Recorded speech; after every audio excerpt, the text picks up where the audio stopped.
So we're looking at an agreement that is really creating a foundational framework for trading goods, services, regulating investment, regulating competition, intellectual property, movement of persons, which goes with trade and services.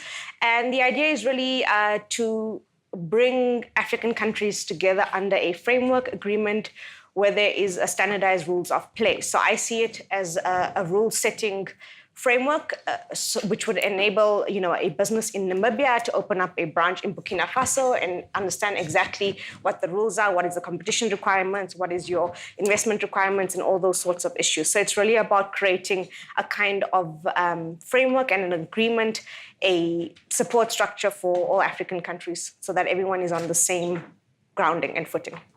But we've been here before with the tripartite agreement and various other regional agreements, which haven't really worked. Why is this time so different?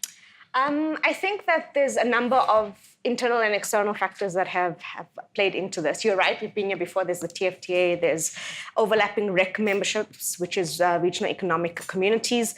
And I think we need to see the ACFTA against a backdrop of increasing protectionism, against a backdrop of waning concessions being made to African countries in trade. If you look, let's take the EU as an example.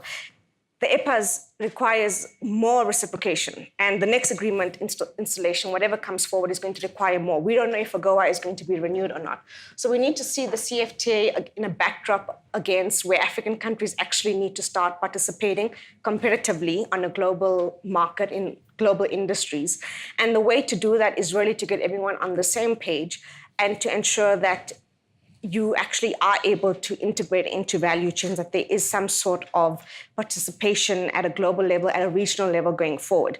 So I think that's one of the differences. And I think internally there seems to be a lot more political impetus and support for this. As you've said, we've had, 22 countries have now signed up. We're looking at ratification happening and the agreement potentially coming into force, being announced at the end of May.